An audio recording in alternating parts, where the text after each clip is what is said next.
ചെറുകഥ കൗസല്യ. അങ്ങനെയിരിക്കെ ഒരു മേടപ്പുലരിയിൽ മുത്തശ്ശിക്ക് ചെറുപ്പം വച്ചു. തിമിരം ആക്രമിച്ചു തുടങ്ങിയ കണ്ണുകൾക്ക് തെളിച്ചം കിട്ടി. ബോംബെയിൽ നിന്ന് കത്ത് വന്നിരിക്കുന്നു. ഒഴിവുകാലം കഴിച്ചുകൂട്ടാൻ നാരായണന്റെ മകൾ വരുന്നു. തന്റെ പേരക്കുട്ടി കൗസല്യ. മുത്തശ്ശിക്ക് ഇരിക്കപ്പുറതിയില്ലാതായി. എത്ര കാലത്തിനു ശേഷമാണ് നാരായണനോ കുട്ടികളോ ഇങ്ങോട്ട് വരുന്നത്? കൗസല്യ എത്തുമ്പോഴേക്കും പഴുത്ത ചക്ക വരട്ടണം. ചിനഞ്ഞ മാങ്ങയറുത്ത് വൈക്കോലിട്ട് മഞ്ചിയിൽ വെക്കണം. മരത്തിൽ നെല്ലിക്കയുണ്ടല്ലോ, കുറച്ച് ചവനപ്രകാശം ഉണ്ടാക്കണം. കായ വെട്ടി പഴുപ്പിക്കണം. പൂജാപാത്രങ്ങൾ പുളിയിട്ട് തേക്കണം. അവൾ വരുമ്പോൾ ധർമ്മദേവതയ്ക്ക് ഒരു പൂജ.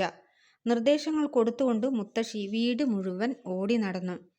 കൗസല്യ വരുന്നതിൻ്റെ തലേനാൾ മുത്തശ്ശി ഒരു പോള കണ്ണടച്ചില്ല. എന്തെന്നറിയില്ല, ഒരു ആകാംക്ഷ, ആഹ്ലാദത്തിൻ്റെ ഒരു നെയ്ത്തിരി തീർത്ഥം നിറച്ച ഓട്ടുകിണ്ടി പോലെയായി മുത്തശ്ശിയുടെ മനസ്സ്. കൗസല്യ വന്നു. മുത്തശ്ശി കണ്ണു വിടർത്തി നോക്കി, മനസ്സു വിടർത്തി നോക്കി. കൗസല്യയെ അടുത്ത് ചേർത്ത് നിർത്തി ശിരസിൽ തലോടുമ്പോൾ മുത്തശ്ശിയുടെ കണ്ണു പൊള്ളി. അവർ സ്വകാര്യമായി കരുതി, എൻ്റെ പേരക്കുട്ടി വളർന്ന് സുന്ദരിയായിരിക്കുന്നു.